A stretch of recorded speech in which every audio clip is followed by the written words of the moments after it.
Omuntu alina ebbuba aba ayagala omuntu oyo gwabubira.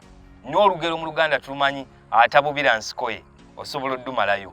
Naye omuntu ali insecure aba atya, aba alina okutya.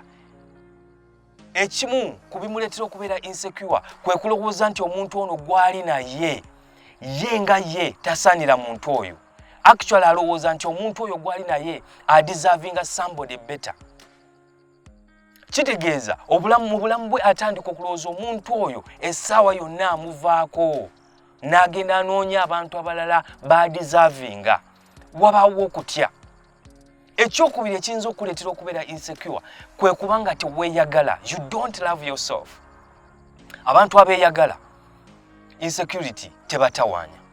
Omuntu bw'atandika okubeera insecure, obwongo butandika omugamba yessaawa okole ebintu ebiziyiza omuntu okugenda. Atandika okukola ebyo ebiyizo bye byalowooza nti biyinza omuyambako omuntu ono gw'awulira nti ayagala n'atagenda. Ekimu ku byo atandika omukugira okubaako ebintu byakola, okugeza okwogera n'abantu abamu, atandika omukugira okubaako amasimu g'akwata, atandika omukugira okubaako abantu ba blockinga, nti obwongo obutandika okugamba kola kino na kino na kino. Obuulyawo ekintu ky'otyo okuhapeninga tekijja kuhapeninga. The problem with all these things you're going to try to do gwe omuntu ali insecure nti bigenda kuleetera omuntu oli gw'obikolako okwetamwa. Omuntu buli lwatandika okwetamwa essaawa yonna aba ajja kuviira. Abantu abali insecure beerabira nti ebikolwa bino bye batandika okukola bye bagezaako biziyize ekyo kye batya okubanga kituukirira byonna bigenda ate kubanyiika bunyisi. Omuntu ali insecure essaawa yonna asobola n'okukola ensobi. Omuntu oyo ali dangerous. First of all, akyasobola okwetuusaako obuzibu. Muwuliddeko abantu abagamba nti nze bwe mba sinze ngenda okwagala abalala tebali kwagala. Insecurity. Omuntu oyo asobola okwekola ekintu kyonna. Nze bw'otakkiriza kubeera nange nja kwekola kino. Insecurity. Now, those are dangerous statements.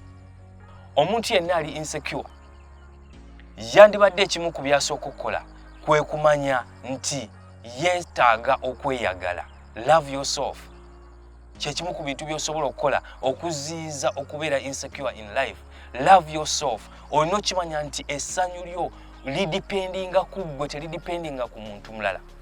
Buli lw'olaba nti essanyu lyo lidipendinga ku muntu mulala, tandika okutekinga a few steps back. Otandika okwerowoozaako, otandika okubaako by'okyusa ogamba omanyi ndabika nva ku mulamwa. You should love yourself more than you love the other person if ogenda kujjawo ekyokubeera insecure in life.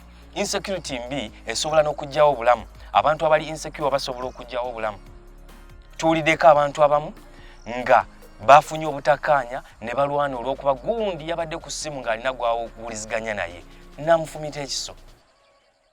See how you can help yourself. Omuntu ali insecure yeetaaga okuyambibwa, naye ebiseera ebisinga yeetaaga kusooka kwetegeera nti alina a problem then n'alyoka afuna help.